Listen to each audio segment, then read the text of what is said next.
මේ වගේ ක්‍රමයක් මම කලින් ෆිසික්ස් කරන ක්ලාස් එක ඇත්තටම අහලා තිබුණේ නැහැ. මේ වගේ මෙතඩ් එකක් යූස් කරනවා. ඊට පස්සේ මම ඩේටා සයන්ටිස්ට් කෙනෙක් විදිහට වැඩ කරනවා. R&D මැනේජර් කෙනෙක් විදිහට වැඩ කරනවා. කන්ට්‍රි හෙඩ් කෙනෙක් විදිහටත් මට වැඩ කරන්න පුළුවන් වෙනවා. චීන රටේ සමාගමක් ලංකාවට ගෙනල්ලා. චර එක්ස්පීරියන්ස් තියෙන කෙනෙක් ඇයි මේ ටියුෂන් ෆීල්ඩ් එක තෝරගන්නේ? මේකේ මොකක්ද ඔයා දැකපු ඔපචුනිටි එක? ඒ ලෙවල් ටියුෂන් වලට අමතරව මම විශ්වවිද්‍යාලවලත් බාහිර කතිකාචාර්යවරයෙක් විදිහට වැඩ කරනවා. එතම ඒ වගේ දෙයක් කරන්න අවශ්‍යද? මොකක්ද කරන්න ඕනේ? ඒ වගේ දරුවෙක් කොහොමද ඒකක් ගන්න තැනට අපි ගේන්නේ? මේ දික කරගත්තොත් ඇත්තටම ළමයෙක්ට ඔය කියන ආකාරයේ දවස් ගණන් නිදි මරාගෙන ක්ලාසස් 2-3 කරන්න ගිහිල්ලා අවශ්‍යතාවයක් නැහැ. ගොඩක් ඉෆෙක්ටිව් ෆ්‍රේම්වර්ක් එකක්. ඉතින් ඔය කාරණා තුන සම්පූර්ණ වුණොත් මම දන්නවා අනිවාර්යයෙන්ම ඉංග්‍රීසි මාධ්‍යයෙන් ඉගෙන ගන්න එක සිංහල මාධ්‍යයෙන් ඉගෙන ගන්නවට වඩා පහසුයි. ඉතින් මගේ සීක්‍රට් එක මම ඉම්ප්ලිමන්ට් කරගත්ත ප්‍රොසෙස් එකක්. කොහොමද විවිධ අධ්‍යාපන මට්ටම් වලින් O levels වලින් එන ළමයි ඉංග්‍රීසි මාධ්‍යයෙන් අධ්‍යාපනය හදාරනවා නම් කොහොමද අපි ඒකක් දක්වා ගෙනියන්නේ කියලා. අහන්න ලැබුණා වාගේ ක්ලාස් එකේන මාස 3-6ක් යද්දී ළමයි කියනවා මේ මට ඒ කියන්නේ මට බැරුවම තිබිච්ච විෂය මම දැන් කැමැතිම විෂය බවට පරිවර්තනය වෙලා ප්‍රායෝගික ලෝකයේත් එක්ක සම්බන්ධ වුණාම ප්‍රශ්නයක් විසඳන්නේ කොහොමද? ඉතින් මේක තමයි මගේ තර්ඩ් පිලර් එක. ෆ්‍රී කියන රෝල් එක නෙවෙයි, කෝච් කියන රෝල් එක දැන් ප්ලේ කරන්න කාලය ඇවිල්ලා. එහෙම නැති වුණොත් අපිට ළමයා සූදානම් කරගන්න බැරි වෙනවා ලංකාවෙන් එළිය තියෙන ජොබ් මාකට් එකට.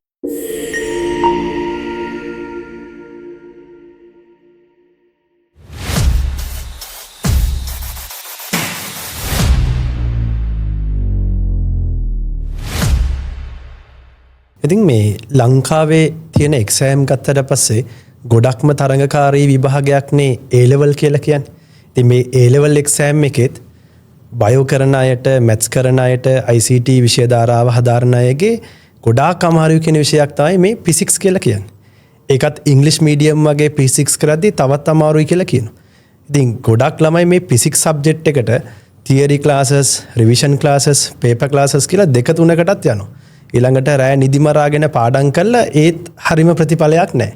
සමහර දරුවන් ඉන්නවා අනිත් විෂයන් වලට ඒක අරගෙන ෆිසික්ස් හින්දා එක්සෑම් එක ආයි කරන්න වෙන අවස්ථා.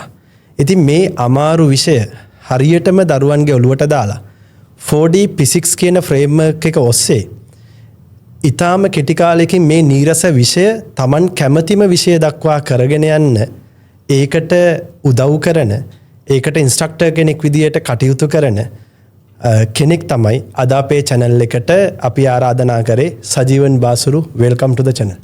thank you very much Pradeep. ඉතින් කවුද මේ සජීවන් බාසුරු කියන්නේ? මුලින්ම ස්තුතියි ප්‍රදීප් මේ වැඩසටහනට මට ආරාධනා කිරීම සම්බන්ධව. මම ගැන මුලින්ම කතා කරොත් මම මගේ ස්ටාර්ට් එක A levels වලින් ගන්නම්. මම එක්සෑම් එක ලියපු වර්ෂයේ මට පුළුවන් වෙනවා ඊටාම හොඳ ප්‍රතිඵලයක් එක්ක මොරටු විශ්වවිද්‍යාලයට ඇතුළත් වෙන්න. ඉතින් මේ මොරටු විශ්වවිද්‍යාලයේ ඊටාම තරංකාරී විභාගයක් තියෙනවා ප්‍රදීප්. පළවෙනි වසරේ එතනින් තමයි මොන ඩිපාර්ට්මන්ට් වලද අපි යන්නේ කියන එක ඩිසයිඩ් කරන්නේ. පොඩි බාධා කිරීමක් මම කරනවා. දැන් A level maths කරලා එතකොට maths කරලා මොරටු විශ්වවිද්‍යාලයට යන්නත් මෙරිට් එකක් ගන්න ඕනේ. එතකොට ඔයාගේ අයිලන්ඩ් රෑන්ක් එක කොහොමද තිබුණේ? ඒ වසරේ මට පුළුවන් වෙනවා ප්‍රදීප් කියන සන්තෝෂයි ලංකාවෙන් 37 වෙනිය වෙන්න මට පුළුවන් වෙනවා. ඊටාම මහන්සි වෙලා වැඩ කරලා ලබා ගන්න ප්‍රතිඵලයක් මම කැමැති මේ වෙලාවේ මට උගන්වපු ගුරුවරුත් මතක් කරන්න. ඒ සම්බන්ධයෙන් ඒ ජයග්‍රහණය මට අත් කරගන්න පුළුවන් වුණෙත් ඒ ගුරුවරු නිසාම තමයි. ඉතින් මොරටු විශ්වවිද්‍යාලයේ ඊට පස්සේ පළමු වසරේ මම කිව්ව විදිහට ඒ තියෙන තරංකාරී විභාගයෙන් ඇත්තටම මුල 100 දෙනා තමයි ඉලෙක්ට්‍රොනික්ස් ඇන්ඩ් ටෙලිකමියුනිකේෂන් ඉන්ජිනියරින් කියන ඩිපාර්ට්මන්ට් එකට යන්නේ. ඉතින් මට පුළුවන් වෙනවා එතනදිත් ඊටාම උසස් ප්‍රතිඵලයක් ගන්න මුල 10 දෙනා ඇතුළට වගේ එන්න. ඉතින් මම වසර 4ක් තුල ඒ ගෞරව උපාධිය සම්පූර්ණ කරනවා. ඊට පස්සේ මම විවිධ ක්ෂේත්‍ර ඔස්සේ රැකියා කරනවා. ඒ අතර මට පුළුවන් වෙනවා මේ දවස්වල ගොඩක් දන්නවා ඇති AI data science කියන ෆීල්ඩ් එක ගොඩක් ලොකු කතා බහකට ලක් වෙන තැනක්. ඉතින් ඒ සම්බන්ධයෙන් මට පශ්චාත් උපාධියක් තියෙනවා මොරටු විශ්වවිද්‍යාලයෙන්. ඊට අමතරව ශ්‍රී ජයවර්ධනපුර විශ්වවිද්‍යාලයට සම්බන්ධ වෙලා තියෙන PIM කියන ආයතනය ඇතුලේ මට කළමනාකරණය සම්බන්ධිනුත් පශ්චාත් උපාධියක් තියෙනවා. ඉතින් ඒක තමයි මගේ ඇකඩමික් ක්වොලිෆිකේෂන් එක. ඊට අමතරව මම අවුරුදු 13කට වඩා වැඩි කාලයක් මේ වෙනකොට විවිධ ක්ෂේත්‍ර ඔස්සේ රැකියා කරලා තියෙනවා. මම ගොඩාක්ම වැඩ කරපු ෆීල්ඩ් එක තමයි semiconductor industry කියන්නේ. ඉතින් ඒක ඇතුලේ තිබුණු electronic design automation කියන industry එක ඇතුලේ මම විශාල කාලයක් වැඩ කරා. ඒ අතරතුර මම R&D engineer කෙනෙක් විදිහට මගේ කැරියර් එක ස්ටාර්ට් කරනවා. ඊට පස්සේ මම data scientist කෙනෙක් විදිහට වැඩ කරනවා. R&D manager කෙනෙක් විදිහට වැඩ කරනවා. කන්ට්‍රි හෙඩ් කෙනෙක් විදිහටත් මට වැඩ කරන්න පුළුවන් වෙනවා. චීන රටේ සමාගමක් ලංකාවට ගෙනල්ලා ඒ සම්බන්ධ මෙහෙයුම් කරගෙන යන අතරතුර. ඉතින් එහෙම තමයි ප්‍රදීප් මගේ මේ වෘත්තීය ජීවිතය මේ ගෙවිලා ගියේ. ගොඩක් අයට ඇහෙන්නේ නැති අයිලන්ඩ් රෑන්ක් එක ගණිතාංශයෙන් 37 වගේ ගන්නවා කියන්නේ ලොකු වැඩක්. එහෙම කරලා ෆස්ට් අයි එකේම මොරටුව කැම්පස් එකට සිලෙක්ට් කළා. ඒකෙනුත් ටොප් රෑන්කින් එකක් අරගෙන ෆස්ට් එක්සෑම් එකෙන් ටෙලිකමියුනිකේෂන් සහ ඉලෙක්ට්‍රොනික් කියන මේ සබ්ජෙක්ට් එක තෝරගෙන ඒකේ අවුරුදු 4 ඩිග්‍රී එක කම්ප්ලීට් කරලා මාස්ටර්ස් දෙකක් තියෙන සෙමිකන්ඩක්ටර් ඉන්ඩස්ට්‍රිය අවුරුදු 13කට වඩා වැඩි එක්ස්පීරියන්ස් එකක් තියෙන කෙනෙක්. දැන් මේ වීඩියෝ එක අහන කෙනෙක්ට හිතෙන්න පුළුවන් මෙච්චර එක්ස්පීරියන්ස් තියෙන කෙනෙක් ඇයි මේ ටියුෂන් ෆීල්ඩ් එක තෝරගන්නේ? මේකේ මොකක්ද ඔයා දැකපු ඔපචුනිටි එක? හොඳ ප්‍රශ්නයක් ප්‍රදීප්. ඇත්තටම දැන් අපි කතා කරොත් අපි වැඩ කරපු ඉන්ඩස්ට්‍රි ගත්තොත් අපි කතා කරන්නේ නවෝත්පාදනය ගැන. ඒ කියන්නේ අපි විවිධ ක්ෂේත්‍රවල තියෙන ගැප්ස් අඳුර ගන්නවා. ඒවට සොලියුෂන්ස් දෙන එක තමයි අපි ඇත්තටම කරන්නේ මේ අපේ වෘත්තීය ජීවිතය ඇතුළේ. ඉතින් මම කාලයක් තිස්සේ දැකපු දෙයක් තමයි මේ ලංකාවේ අධ්‍යාපන ක්ෂේත්‍රය ඇතුළේ එහෙම ලොකු හිදසක් තියෙනවා අපිට පුරවන්න පුළුවන්. ඉතින් ඒකම සහ මම ටීචින් කියන දෙයට ගොඩක් කැමති දෙයක්. මම මේ A-level ටියුෂන් වලට අමතරව මම විශ්වවිද්‍යාලවලත් බාහිර කතිකාචාර්යවරයෙක් විදිහට වැඩ කරනවා. ඉතින් ටීචින් කියන්නේ මගේ එක්තරා කැමතිම ඒරියා එකක්. ඉතින් ඒ රීසන්ස් දෙක තමයි ඇත්තටම මට හේතු වුණේ මේ ෆීල්ඩ් එක ඇතුළට එන්න සහ මේක ඇතුළේ වෙනසක් කරන්න. රයිට්. එතකොට දැන් ඕකෙත් දැන් ෆිසික්ස් කියන විෂය ගත්තම මම අර කලින් ඉන්ට්‍රොඩක්ෂන් එකේ කියපු වගේ ගොඩක් ළමයි තුල තියෙන්නේ මේක ඇත්තටම ප්‍රැක්ටිකල් විෂයක් වුණාට ළමයි අමාරුයි කියලා තේරුම් ගන්න. ඒ කියන්නේ වැඩිම අමාරුයි කියන ඒ කියන්නේ කම්ප්ලෙක්ස් සබ්ජෙක්ට් එකක් විතරනේ ෆිසික්ස් කියන එක තෝරගෙන තියෙන්නේ. ඔව්. ඒතර මේ වගේ අමාරු සබ්ජෙක්ට් එකක් දැන් අපි දැකලා තියෙනවා මේ කාලේ. දැන් අපේ කාලයට වඩා දැන් මේ කාලේ ට්‍රෙන්ඩ් එකක් තියෙනවා නිදි මරාගෙන ගොඩාක් මහන්සි වෙනවා මේ සබ්ජෙක්ට් එකට එකක් ගන්න. ඇත්තටම ඒ වගේ දෙයක් කරන්න අවශ්‍යද? මොකක්ද කරන්න ඕන? ඒ වගේ දරුවෙක් කොහොමද ඒකක් ගන්න තැනට අපි ගේන්නේ? ඇත්තටම අපි පාස් ඩේටා පොඩ්ඩක් අරගෙන බැලුවොත් ප්‍රදීප් මේ කතාවේ යම් ඇත්තකුත් තියෙනවා. ඒ කියන්නේ අපි ෆිසික්ස් කියන විෂය අරගෙන බැලුවොත් ලංකාවේ අඩුම ප්‍රමාණයක් සමත් වෙන විෂයන් වලින් එකක්. A-level stream එක සාමාන්‍යයෙන් ඔයාගාව ඩේටා එකක් තියෙනද කොච්චර ප්‍රතිශතයක් වගේ මේක මේ වෙනවද? A passes ගන්න ප්‍රමාණය 110කට අඩුයි හැම අවුරුද්දකම. ඉතින් මේක ඇත්තටම ගත්තොත් ඒ වගේ අමාරුම විෂයන් අපි ගත්තොත් සංයුක්ත ගණිතය, භෞතික විද්‍යාව මේ අතර තියෙන විෂයන් වලින් එකක්. ඒ වගේ ඇත්තටම පාස් ඩේටා අරගෙන බැලුවොත් මේක අමාරුයි කියන එක අපිට පේන්න තියෙනවා. පාස් රේට් එක ගොඩක් අඩුයි. එතකොට මෙතන අපි පොඩ්ඩක් ඇනලයිස් කරගෙන ගියාම අපිට තේරෙන දෙයක් තමයි මේකේ විෂයානුබද්ධ කරුණු වල අමාරුකමට වඩා මේක අපි ටීච් කරන විදිහේ වෙනස්කම් ටිකක් අපිට කරගන්න ඕන. සහ ඔයා කිව්ව හරියටම හරි මේක ප්‍රායෝගික විෂයක්. එහෙනම් මේක අපි ඉගෙනීමේදී මේක ප්‍රායෝගික ලෝකයට සම්බන්ධ කරන්න ඕන. ඉතින් ඔය කාරණා දෙක හරියට වුණොත් මේ විෂය ඊතරම් අපහසු විෂයක් නෙවෙයි කියන එක තමයි මගේ අවබෝධය මේ වෙනකොට. දැන් අපි දැකලා තියෙනවානේ බාසුරු දැන් ළමයි එකම සබ්ජෙක්ට් එකට දවස් 2-3 පන්තියක්. ඊට අමතරව නිදිමරාගෙන සෙමිනාර් කියයි ඔහොම ගොඩාක් දේවල් කරනවනේ. දැන් මේ ප්‍රැක්ටිකල් විෂයට ඒකක් ගන්න ඇත්තටම ඔය වගේ දෙයක් කරන්න ඕනද? එමෙතන අර වා කියපු විදිහේ ඒක ටීචින් කරන විදිහේ තියෙන ප්‍රශ්නයක්ද? ළමයාගේ ඔළුවට ගියපු විදිහේ තියෙන ප්‍රශ්නයක්ද? මේක කොහොමද අපිට හරි ගස්සන්න පුළුවන්? ප්‍රදීප් අපි අහලා තියෙනවානේ hard working and smart working කියලා දෙකක්. එතකොට මම දැන් ගොඩක් දකින කාරණේ තමයි ලංකාවේ බහුතරයක් ළමයි මේ හાર્ඩ් වර්කින් කියන පැත්තේ තමයි ඉන්නේ. දවස් ගණන් නිදි මරාගෙන ක්ලාසස් කීපයකට ගිහිල්ලා ඒගොල්ලෝ try කරනවා මේ සබ්ජෙක්ට් එක ඇතුළට ගන්න. හැබැයි මම අඳුරගෙන තියෙනවා මේක ඇතුලේ ටීචින් වල කම්පෝනන්ට් එකක් තියෙනවා අපි වෙනස් කරගන්න ඕන. ඒ වගේම ළමයාගේ පැත්තෙන් මේක ස්ටඩි කරන විදිය වෙනස්කම් ටිකක් කරගන්න ඕන. මේ දෙක කරගත්තොත් ඇත්තටම ළමයෙක්ට ඔය කියන ආකාරයේ දවස් ගණන් නිදි මරාගෙන ක්ලාසස් 2-3 කරගෙන ගිහිල්ලා අවශ්‍යතාවයක් නැහැ කියන එක තමයි මගේ මතය. එතකොට දැන් A-level physics කියන එක ගත්තම දැන් ඔයාගේ සබ්ජෙක්ට් එකට එද්දි ඔයා A-level English medium physics උගන්වන ගුරුවරයෙක්නේ. ඒතකොට English medium වලින් මේක උගන්වනවා කියන්නේ තවත් ලොකු වැඩක්නේ. සහ ළමයිගේ ඔළුවට යද්දි ඉංග්‍රීසි කියන එකත් අපේ දෙවෙනි භාෂාවක් නිසා ඒතනත් පොඩි අමාරුකමක් තියෙන ලැන්ග්වේජ් බැරියර් එක. එතකොට දැන් තව ගොඩක් ක්ලාසස් තියෙද්දි ඇයි ඔයාගේම ක්ලාස් එක තෝරගන්න ඕන මේ වැඩේ? සහ මොනවාද ඒකේ තියෙන විශේෂාංග? ඔව්. එතන කාරණා දෙකක් තියෙනවා ප්‍රදීප්. මම මේ දෙක වෙන වෙනම විස්තර කරන්න. එකක් තමයි ඇයි අපි ඉංග්‍රීසි මීඩියම් තෝරගන්න ඕන කියන එක. අපි ගත්තොත් මේ ෆිසික්ස් කම්බයින් මෑට්ස් කෙමිස්ට්‍රි වගේ සබ්ජෙක්ට් තමයි අපි මේ ලංකාවෙන් එළිය එක්ක සම්බන්ධ කරන තාක්ෂණික විෂයන් රයිට්. එතකොට මේ විෂයන් අපි ඉංග්‍රීසි භාෂාව ඉගෙන ගන්න තරමට අපිට ජාත්‍යන්තරය සමග ගනුදෙනු කරන්න පුළුවන් හැකියාව වැඩි වෙනවා. මොකද මේක තමයි එළිය ජොබ් මාකට් එකේ හොයන ප්‍රධානම ස්කිල්ස් එක. අපි අරගෙන බැලුවොත් ලංකාවේ ඉංජිනේරුවන්ට වෛද්‍යවරුන්ට තියෙන ඉල්ලුම ඉතාම විශාලයි. රයිට්.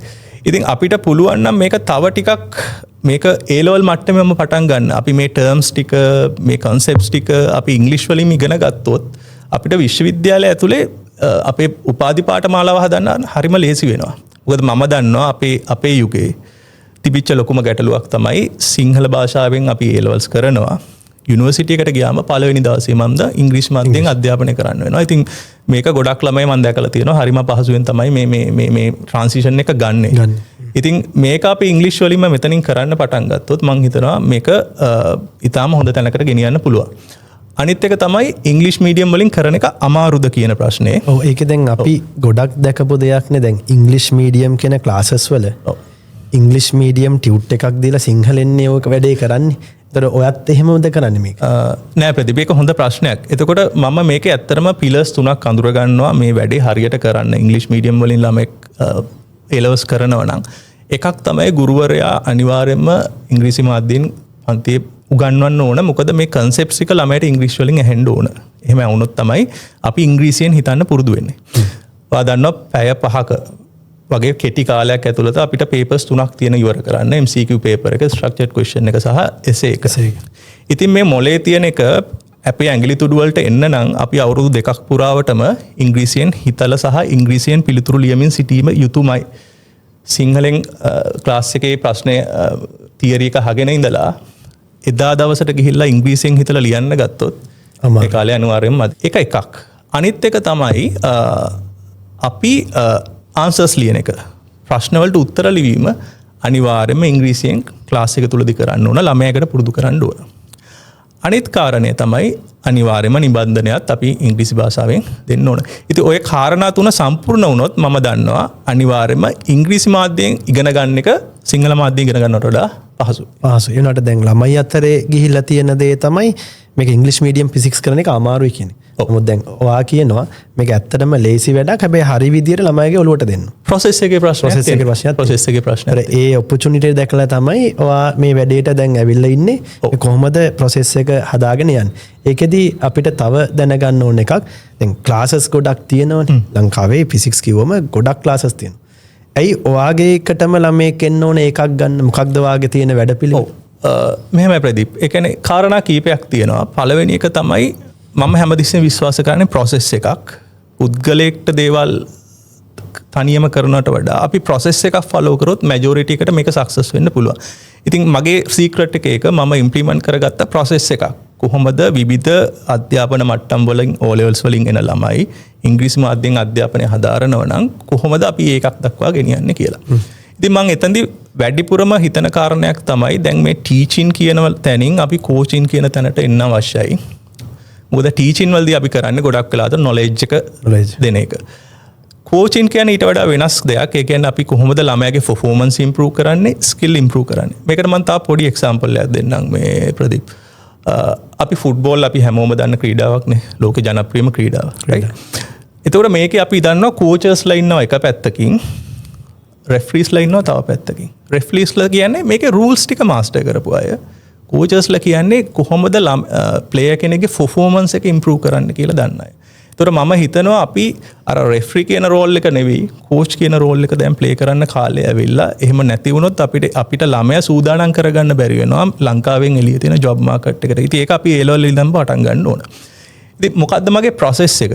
මේක කරන්න තියෙන එක ගුරුවරයා තුලින් වෙන්න ඕන වෙනස්කමක් මම විශ්වාස කරන විදියට. අනිත් එක තමයි මම ඩිෆයින් කරගනිපු 4 step process එකක් තියෙනවා. මම මේක දිහා dimensions 4කින් බලනවා. මම ගොඩක් වෙලාවට දැකපු කාරණයක් තමයි මේ ලංකාවේ දැන් අපි සෙකන්ඩ් ෂයි කරන ළමයි ඉන්නවනේ. ඒගොල්ලෝ ගොඩක් වෙලාවට මම හිතන්නේ විභාගය ෆේල් වීම සම්බන්ධව ඒගොල්ලෝ ගේන හේතු දිහා බැලුවම ඒගොල්ලෝ ගොඩක් වෙලාවට කියන්නේ මට කාලය කළමනාකරණය කරගන්න බැරි වුණා. ප්‍රශ්න කරන්න බැරි වුණා ගොඩක්. මේව තමයි ප්‍රසිද්ධ හේතු. හැබැයි මම කරපු 1-on-1 sessions වල ළමයි එක්ක මම වැඩ කරපු වෙලාවල මම දැකපු කාරණයක් තමයි මේ ළමයිට තියෙන theoretical background එක. ඒ කියන්නේ සිද්ධාන්ත පිළිබඳ තියෙන අදහස් අඩුවීම තමයි මේන්ම root cause එක. එතකොට මේක තමයි ස්ටාර්ටින් පොයින්ට් එක අපි ළමයෙක් ඩිවෙලොප් කරන්න හදනව නම් සමහරවිට අවුරුදු 2ක් කාලය ගත කරලත් ළමයට සිද්ධාන්ත පිළිබඳ පූර්ණ අවබෝධයක් නැහැ. නෑ. පැහැදිලි අවබෝධයක් නැහැ. එහෙම නැතුව කොතරම් ප්‍රශ්න කරත් වැඩකුත් නැහැ. රයිට්. එතකොට මගේ ස්ටාර්ටින් පොයින්ට් එක මගේ ස්ටෙප් එකේ වා කියපු විදිහට 4D ෆ්‍රේම්වර්ක් එක ගත්තොත් පළවෙනි ස්ටෙප් එක තමයි ළමයා කොහොමද සූදානම් කරන්නේ මේ සිද්ධාන්තමය දැනුම නිවර්දිව ලබා ගන්න කියන එක. ඒකට මගේ මම ටීචින් කරන විදිය, මම ටියුට් එක දෙන විදිය, මම එක්ස්ප්ලේන් කරන විදිය මේ හැමදේම අලයින් වෙලා තියෙන මේකට. ඒ ෆ්‍රේම්වර්ක් එක. ඒ ෆ්‍රේම්වර්ක් එකේ පළවෙනි ස්ටෙප් එකට. දෙවනි ස්ටෙප් එක තමයි ළමයට සිද්ධාන්තය තියරි එක තේරුණාට පස්සේ මේක ඩිරෙක්ට්ලි ඇප්ලයි කරගන්න පුළුවන් වෙන්න ඕනේ. ඒක තමයි මම දකින සෙකන්ඩ් ඩයිමෙන්ෂන් එක. උදාහරණයක් විදිහට අපි ගත්තොත් අපි ප්‍රොජෙක්ටයිල්ස් ගැන කතා කරනවා ෆිසික්ස් වල. එතකොට ප්‍රොජෙක්ටයිල්ස් ගැන අපි ඉක්වේෂන්ස් ඉගෙන ගන්නවා. මේ ඉක්වේෂන් එකක් වේරියබල් කීපයක් දුන්නම නොදන්නා වේරියබල් එක හොයාගන්න පුළුවන්ද? බේසික්ම කේස් එක. අපි මුලින් දෙවනියට ළමයා එතනට හුරු කරගන්න ඕන. සිද්ධාන්තය තේරුම් ගන්න පුළුවන් වෙන්න ඕන. සිද්ධාන්තය අපිට පුළුවන් වෙනවා ඩිරෙක්ට්ලි ඇප්ලයි කරන්න. තුන්වෙනි කාරණය තමයි ළමයාගේ ඇනලිටිකල් ස්කිල් ඉම්ප්‍රූව් කරන එක. සිද්ධාන්තය දැනගත්තට වැඩක් නැහැ. ඉක්වේෂන් එකට ඇප්ලයි කරන්න දැනගත්තට වැඩක් නැහැ. මේක අර ඔයා කියපු කාරණේ මේක ප්‍රායෝගික ලෝකයේත් එක්ක සම්බන්ධ වුණාම ප්‍රශ්නයක් විසඳන්නේ කොහොමද? ඉතින් මේක තමයි මගේ third pillar එක. මෙතනදී තමයි අපි ගොඩක් වෙලාවට MCQ questions වලට ළමයා ready කරන්නේ, structured questions වල සමහර දේවල් වලට ළමයා ready කරන්නේ. ඒතකොට මේ මෙතනට එනකන් ළමයා අපි levels 3කට skill එක develop කරනවා. ඊට පස්සේ අපි දන්නවා මේක විශාල විෂය පතයක්, modules විශාල ගාණක් තියෙනවා. මේවා එකතු කරලා තමයි අපිට ගොඩක් වෙලාවට ප්‍රශ්නයක් එන්නේ A level විභාගයේ විශේෂයෙන්ම essay question එකකට. එතකොට ඒකට ප්‍රොජෙක්ටයිල්ස් වෙන්න පුළුවන්, නිව්ටන් ලෝස් වෙන්න පුළුවන්, එකතු කරලා ප්‍රශ්නයක්. ළමයට පුළුවන් ද මෙන්න මේ knowledge එක synthesize කරගන්න. ඒ කියන්නේ මේ ටික එකතු කරගන්න පුළුවන්ද? මේක තව ස්කිල් එකක්. එතකොට මගේ fourth dimension එක ඇතුලේ මම වැඩ කරන්නේ ළමයාගේ මෙන්න මේ ස්කිල් level එක මෙතනට ගේන්න. ඉතින් මේක අපි ළමයි පන්තියෙන් සියලුම ළමයි දෙනාට හැම දෙනාටම ඒ ළමයාගේ ස්කිල් level එක බලලා මේ පාත් එකේ අරගෙන යනවා. ඔය ඇත්තටම ගොඩක් හොඳ කාරණා ටිකක් කිව්වා. දැන් 4D ෆිසික්ස් කියන එක ඇත්තටම මේ ෆ්‍රේම්වර්ක් එකේ ඔයාගේ විස්තරයත් එක්ක මට ආවේ දැන් මුලින්ම ළමයාගේ තියරිටිකල් ළමයා අරගන්න ඕනේ. ඊට පස්සේ එයාට පොඩි ඇක්ටිවිටීස් ටිකක් තියෙනවා. ඊට පස්සේ ඒක සින්තසයිස් කොහොමද ඒක වැඩ කරන්නේ කියන එක ප්‍රායෝගික ලෝකෙත් එක්ක. ඇත්තටම ඔන්න ඔය ඔක්කොම ටික එකතු වුණාම තමයි හරියට මේ විෂය කාරණාවේ ඒ අවුට්පුට් එක ගන්න පුළුවන්. ගොඩාක් වෙලාවට අපි දැකලා තියෙනවා ක්ලාසස් වල දරවා හොඳ පොයින්ට් එකක් ගෙනවා පර්සනලයිස් ලර්නින් කියන. වාකවා කෝචින් කරනවා කියන. දැන් අපි මාස් ක්ලාස් එකක දැකලා තියෙනවා ගුරුවරයා එනවා ළමයි ෆිසිකල් ක්ලාස් එකේ වාඩිලා ඉන්න එක ඔන්ලයින් හරි ඒ ඩිලිවරි එක කරාට පස්සේදී එතනින් ක්ලාස් එක කරා ආයි ඊළඟ සතියෙන්. නමුත් ඒකේ පසු විපරුම කියන එක ගොඩක් අඩුයිනේ ක්ලාසස් වල. ඒතර 1-to-1 ළමයාත් එක්ක ඉන්ටරැක්ට් වෙලා මොනවාද තියෙන ප්‍රශ්න ෆීඩ්බැක් එක කතා කරලා මේක තේරුණාද කියලා අහලා කොහොමද ඉම්ප්‍රූව් කරගන්නේ. අතරම ඒක තමයි මේ අධ්‍යාපන ක්‍රමය වෙනස් වෙන්නේ. ඒක තමයි ලංකාවෙත් ඔය මොඩියුලර් ක්‍රමයක් ගෙනල්ලා O level grade 6 ඉඳන් ඉස්සරහට වෙන්නේ. අනිවාර්යෙන් ෆිසික්ස් වලටත් වෙයි. නමුත් ඒක දැන් ඔයා පටන් ගෙන තියෙනවා. ඒක තමයි ගොඩාක් අය මට අහන්න ලැබුණා ආගේ ක්ලාස් එකේන මාස 3-6ක් යද්දී ළමයි කියනවා මේ මට ඒ කියන්නේ මට බැරුවම තිබිච්ච විෂය මම දැන් කැමැතිම විෂය බවට පරිවර්තනය වෙලා තියෙනවා කියලා. ඒක හොඳ අදහසක් සහ ඒක ඇතුළේ ප්‍රශ්නකුත් තියෙනවා ප්‍රදීප්. ඒක තමයි අපි මුලින්ම මේ ළමයි මේ විෂයට ආස කරවන්න ඕන. ඒක තමයි මේකේ ෆස්ට් ස්ටාර්ටින් පොයින්ට් එක. මේ ළමයට මේ විෂය නීරස නම් ඇත්තටම එයා මේ සබ්ජෙක්ට් එක ඉගෙන ගන්න තියෙන පොසිබිලිටි හරිම අඩුයි. රයිට්. එතකොට කොහොමද මම මේක පර්සනලයිස් කරන්නේ? රයිට්. ඉතින් ඒක මම ක්‍රම කීපයක් විදිහට කරනවා. ඒක තමයි මම ඇත්තටම මේගොල්ලන්ගේ තියෙන ස්පොට් ටෙස්ට් වල වෙන්න පුළුවන්, මන්ත්ලි ටෙස්ට් වල වෙන්න පුළුවන්. මම මාකින් එක ගන්නවා. එතකොට මේ මාකින් මම වෘත්තියෙන් data scientist කෙනෙකුත් නිසා මට පුළුවන් මේ data analyze කරලා බලන්න මේගොල්ලන්ගේ මොන areas වලද ප්‍රශ්න තියෙන්නේ කියලා. එතකොට ඒ අඳුරගත්තයින් පස්සේ මම ළමයිට ඇත්තටම කරන්නේ අවස්ථාව දෙනවා 1-on-1 coaching session එකකට. ඒ කියන්නේ මගේ මාසය ඇතුළත මට ඉඩ තියෙන කාලයත් එක්ක මම කියනවා ඔයගොල්ලෝ මාත් එක්ක එකතු වෙන්න 1-on-1 session එකකට පැය භාගයක් විනාඩි 45ක් විතර කාලයක් දෙනවා. මම අඳුරගත්ත එයාගේ weak areas මම එයාත් එක්ක කතා කරනවා. ඊට පස්සේ ශිෂ්‍යයාට පුළුවන් එයාගේ තියෙන challenges ටික විස්තර කරන්න. ඉතින් මේක ළමයි කොපමණ හිටියත් අපි පුළුවන් තරම් මේ ෆීඩ්බැක් එක අරගෙන ළමයාගේ තියෙන කුසලතාවය මොකක්ද වීක් ඒරියාස් මොනවද කියලා අයිඩෙන්ටිෆයි කරගෙන අපි මේක පර්සනලයිස් කරනවා. ඉතින් මේක තමයි මගේ ප්‍රෝග්‍රෑම් එකේ තියෙන තව විශේෂයක්. ඉතින් ඒ නිසාම වෙන්නේ නැති මේ ෆ්‍රේම්වර්ක් එක ඇත්තටම ගොඩක් ඉෆෙක්ටිව් ෆ්‍රේම්වර්ක් එකක්. මොකද නිකන් තියරි එකක් කරලා ඊළඟ පාඩමට යනවට වඩා ඒක ප්‍රැක්ටිකලි කොහොමද දෙන්නේ? ඒකේ පේපර්ස් කරාට පස්සේ ඒ කියන්නේ දැනුමින් ළමයා සම්නද්ධ වෙලා තමයි ඊළඟ වැඩේට යන්නේ. ඒ නිසා ඔයා කියපු වගේ මාස 3ක් 6ක් වගේ ඇතුළත ළමයට අර අකමැති මොකද ගොඩක් ළමයි ෆිසික්ස් කිව්වම ඒ නමටත් බයයි. ඔව්. ඒතර අර වාකිය වගේ මුලින්ම කරන්න ඕන ළමයට ඒ විෂයට තියෙන බය නැති කරන්න. ඒ බය නැති කරන්න නම් මුලින්ම අර තියරි පාර්ට් එක හරියට ඔලුවට දාලා ප්‍රැක්ටිකල් යෙදෙන විදිය කියලා පේපර් එකට කොහොමද උත්තර දෙන්නේ කියන ඔය ඔක්කොම සම්පූර්ණ වෙලා ප්ලස් අර වාකියපු කෝචින් වැඩෙත් එක්ක ළමයාගේ ෆීඩ්බැක් එකක් එනවා. මේක කොහොමද මට නොතේරෙන තව කොටස් තියෙන්න පුළුවන්. මොකද ගුරුවරයාගේ සම්බන්ධයක් නැති වුණොත් ගොඩක් වෙලාට එන්නේ අර ළමයට අහගන්න දෙවෙනි කෙනෙක් නැති වෙන. ඌකත් එක්ක කාලයක් අවුරුදු දෙකමාරක් යද්දි පොඩි කොටස් ගොඩාක් ගොඩ ගහනවා.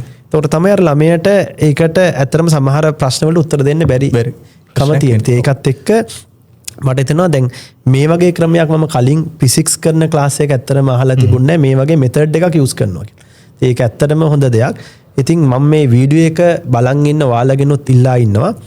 මේ ක්‍රමේත් එක්ක ඔයා දවසක් ජොයින් වෙලා බලන්න මේ ක්ලාස් එකට කොහොමද මේක යන්නේ කියලා මට හිතෙන්නේ ඔයාට අනිවාර්යයෙන්ම වෙනස වටහා ගන්න පුළුවන්. ඊළඟ ප්‍රශ්නේ තමයි දැන් මේ ක්ලාසස් වලට කොහොමද සම්බන්ධ වෙන්න පුළුවන්? ඔන්ලයින් ක්ලාසස් තියෙනවද? ෆිසිකල් ක්ලාසස් කොහෙද තියෙන්නේ කියලා කිව්වා. ඔව් ප්‍රදීප් ඇත්තටම මගේ ක්ලාසස් ඇත්තටම සෙන්ටර්ස් කීප එක මේ වෙනකොට මම ස්ටාර්ට් කරලා තියෙනවා. බම්බලපිටිය ශක්තිය ආයතනයේ දැන්ට මගේ එක ක්ලාස් එකක් මම කරගෙන යනවා.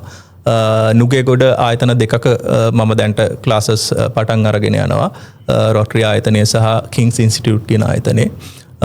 ඊට අමතරව මාළඹේ LIT කියන ආයතනයේ මගේ දැන්ට ක්ලාස් එකක් කරගෙන යනවා. කොට්ටාව බ්‍රේන් වේව් කියන ආයතනෙත් ක්ලාස් එකක් ස්ටාර්ට් කරන්න මම ප්ලෑන් කරගෙන ඉන්නවා. ඊට අමතරව කොළඹින් එළියේ විශේෂයෙන්ම ගාල්ලේ ටෙක්සාස් කියන ආයතනයේ මගේ දැන්ට ඉතාම හොඳ ප්‍රෝග්‍රෑම් එකක් මේ වෙනකොට පවත්වාගෙන යනවා අපි. ඉතින් ඒ ටික තමයි ක්ලාසස් ෆිසිකලි තියෙන දේවල්. ඊට පස්සේ ඔන්ලයින් ක්ලාස් එකකුත් මම දැනට ස්ටාර්ට් කරගෙන යනවා. ඔව් දැන් අපි ඔන්ලයින් ක්ලාස් එක ගත්තොත් ඒ ඔන්ලයින් ක්ලාස් එකට කොහොමද සම්බන්ධ වෙන්නේ? ඒකට මොන හරි ඔයාලව සම්බන්ධ කරගන්න පුළුවන් අංකයක් වගේ තියෙනවද කොහොමද? මගේ WhatsApp නම්බර් එකට ඕනම වෙලාවක රීච් කරන්න පුළුවන් 073 587 354 කියන නම්බර් එකට ඔයගලන්ට ඕනම වෙලාවක සම්බන්ධ වෙන්න පුළුවන්. එතෙන්දී ඔයගලන්ට කතා කරන්න පුළුවන් ඔයගලන්ගේ තියෙන ගැටලු මොනවද විෂයානුබද්ධව ගැටලු තියෙනවා නම් ඒ කන්වර්සේෂන් එක ඇතුලේ මමම තමයි රිප්ලයි කරන්නේ. ගොඩක් වෙලාවට ළමයෙක් රිප්ලයි කරනවා කියලා මට ටීම් එකෙන් දැනුම් දීමක් කරොත් එතකොට මම මේ කන්වර්සේෂන් එක ඇතුලේ ළමයා අඳුර ගන්නවා මොනවද තියෙන චැලෙන්ජස් කියලා අඳුරගෙන එයාට වඩාත්ම සූට් වෙන්නේ ඔන්ලයින් නම් මම ඔන්ලයින් ක්ලාස් එකට එන්න කියනවා. එහෙම නැත්නම් මම කියනවා ළඟම තියෙන ෆිසිකල් ක්ලාස් එකට සම්බන්ධ වෙන්න කියලා. ඉතින් ගොඩක් වටින වීඩියෝ එකක් ගොඩාක් අදහසක් නැතුව ඉඳපු අය ගොඩාක් මේ සම්බන්ධව මේ විෂයේ ඒකක් ගන්න හෝ ඉහළම ප්‍රතිඵලයක් ගන්න තැන්කීප් එකට ගිහිල්ලා වැරදිලා ඉන්න අය ඉන්නවනම් එක දවසක් එක මාසයක් ක්ලාස් එකට සම්බන්ධ වෙලා බලන්න ඔයාට ලොකු ප්‍රතිඵලයක් ගන්න පුළුවන් කියන විශ්වාසයක් තියෙනවා. ඉතින් ඒකත් එක්ක අද අපි මේ වැඩසටහන මෙතනින් නවත්තනවා. ස්තුතියි මේ වැඩසටහන සම්බන්ධ වුණාට. බොහොම ස්තුතියි ප්‍රදීප ආරාධනා කරාට වැඩසටහනට. මම හිතනවා මේකෙන් ලොකු ප්‍රයෝජනයක් වෙයි කියලා. ඇත්තටම දීපු මේ සපෝට් එකටත් thank you කියනවා.